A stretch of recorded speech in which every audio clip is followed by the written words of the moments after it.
नमस्कार दोस्तों आप लोगों का हमारे चैनल में दिल से स्वागत है। दोस्तों आज मैं बहुत ही मज़ेदार झूमर गीत सुनाऊंगी, तो चलिए गीत सुनिए और एंजॉय करिए। मेढक बोले झझकार जिया लागे ना हमार, मेढक बोले झझकार जिया लागे ना हमार, जिया जिया होई यार नई हरवा में, जिया जिया होई यार नई हरवा में।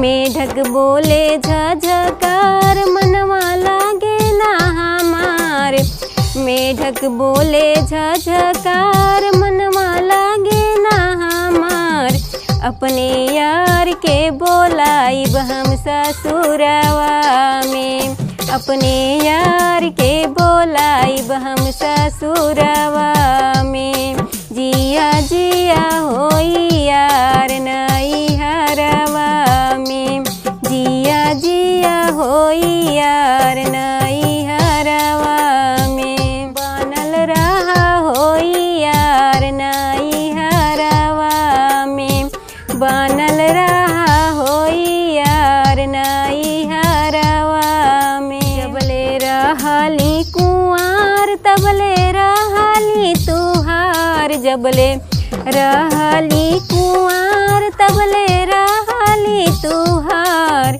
जिया जिया होई यार नई हरवा में, जिया जिया होई यार नई हरवा में, जिया जिया होई यार नई हरवा में। बाड़ी हमाया गुताइल बाटे जिया घबराइल, बाड़ी हमाया गुताइल बाटे मनवा घबराइल, कैसे मिले अइबा हमरा से ससुरवा में, कैसे मिले अइबा हमरा से ससुरवा में, जिया जिया होई यार नई हरवा में, जिया जिया होई यार नई हरवा में। जबले रहली कुंवार तबले दिहली तुहार साथ, जबले रहली कुंवार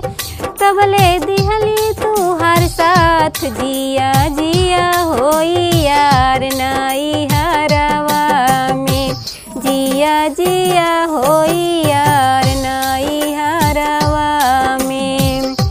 बाटे गड़बड़ समाचार सुन के फाटा ता कपार, बाटे गड़बड़ समाचार सुन के फाटा ता कपार, अपने यार के बोलाइब हम ससुरवा में, अपने यार के बोलाइब हम ससुरवा में, जिया जिया होई यार नई हरवा में, जिया जिया होई यार नई हरवा में। बोले मेढक झझकार जिया डोलेला हमार, मेढक बोले झझकार जिया डोलेला हमार, जिया जिया होई यार नई हरवा में, जिया जिया होई यार नई हरवा में। तो दोस्तों गीत कैसी लगी कमेंट में ज़रूर बताइएगा। फिर मिलते हैं अगली गीत में, तब तक के लिए बाय बाय।